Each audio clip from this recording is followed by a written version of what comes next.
السلام عليكم، مرحبا بكم مطبخكم انسه. ان شاء الله كامل تكونوا بخير وصحتكم لاباس. رجعت لكم بفيديو جديد مع وصفه جديده. اليوم راح ندير لكم الماستو كيفاش طيبوها مع مقادير مضبوطه ومع لاصوص تجيكم بزاف بزاف بزاف بنينه. تبعوا معي الوصفه تاع اليوم هكا تقدروا ديروها كي تعرضوا على عرضاتكم ولا حتى على عيدكم هكا.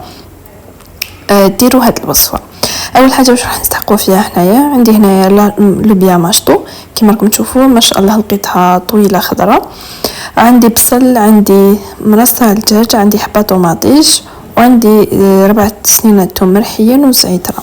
احنا اول حاجه المشطو تاعنا اذا شوفوا الحبه هنا طويله الله يبارك حنقسمها على زوج. اذا عندكم المشطو عاديه نورمال تقسموها على زوج، تستعملوها هكاك ديريكت.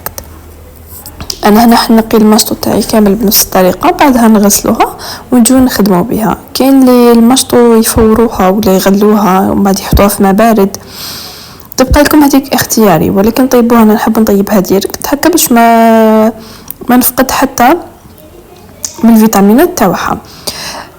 نجيب هنايا الكسرونه الطنيجه تاعنا، ديروا فيها شويه زيت، تحبوا ديروا زبده ديروا، ونبدا نضيف المرص تاع الدجاج تاعنا ونخليهم يتقلاو مليح. نحب اول حاجه نحب نقلي الدجاج تاعي. في العاده انا الدجاج تاعي نتبلو من قبل، ولكن هنا لضيق الوقت كنت طيب ديريكت ما تبلتوش، كان لازم نطيب العشاء. نخلي هذاك الدجاج تاعنا اول حاجه يتقلى على النار هاديه واحد 5 دقائق، بعدها نبدا نضيف له في باقي المكونات. حبوباتي ان شاء الله تعجبكم الوصفه تاع اليوم. اذا عجبتكم ما تنساوش تشتركوا في القناه وتخلوا لي هكا تعليق وجهم على الوصفه تاع اليوم. اذا عجبتكم تحبوا وصفات اخرى نديرها لكم.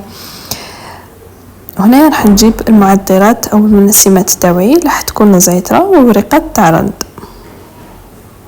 النزيتره غرستها في الدار، ولكن هنايا كانت عندي يابسه درت هاد الجافه. هنا عندي حبه بصل كبيره قطعتها الى شرائح،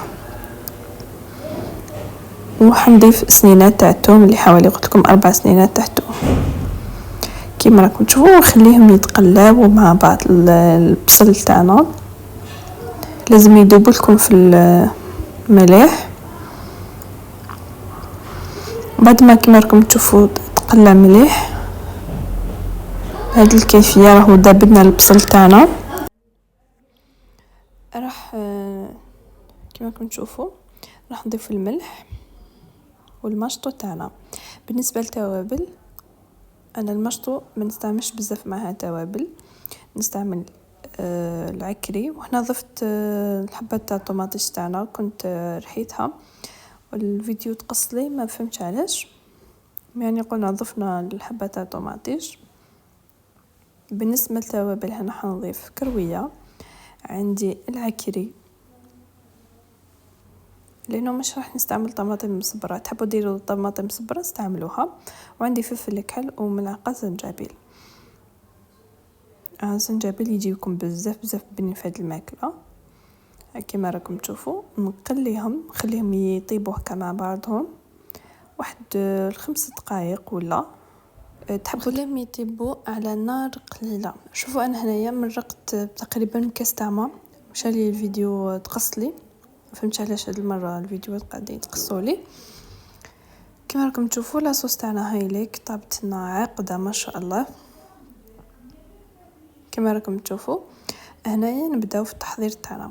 اول حاجه درت هنا قليت 2 حبات بطاطا، راني قليتهم مخشان كما راكم تشوفوهم مليك مقليين. نديرهم في المول تاعنا اللي راح يدخل للفرن، ونحي هذاك الدجاج نحطوه جانبا. كما تشوفوا لاصوص ما نخليش بزاف لاصوص، اللي يحبوا لاصوص يزيدوا لاصوص عادي. كما راكم تشوفوا نبدا نحيو هذوك المعطرات اللي زعتره والرند، ونبدا نسقي هذيك المشطو فوق البطاطا تاعنا هكا. اذا عندكم مول كبير عادي مدور الشكل اللي متوفر عندكم، المهم صينيه تدخل الفرن. ونحط نرجع المراس تاع الدجاج، مراس تاع الدجاج عفوا، فوق المشطو تاعنا. هكا وندخلها للفرن تتحمر، لا يتحمر لنا الدجاج وبعدها نقدموها. كما راكم تشوفوا هنايا راهي تحمرت لي، عطاتنا تحميره شابه. والبنه ما نحكي لكمش، راح نرشيت هكا رشه تاع معدنوس، وكانت هذه النتيجه تاعنا. بلا يحمر الوجه. اذا عندكم عرضه ولا جاكم ضياف ولا، نقترح لكم هذه الوصفه بزاف بنينه. وهرني شاركت ديجا معكم وصفه اخرى تاع المشطو عندها واحد العامين هكاك، وبزاف اللي جبتهم معايا وكانت عندهم النتيجه هايله.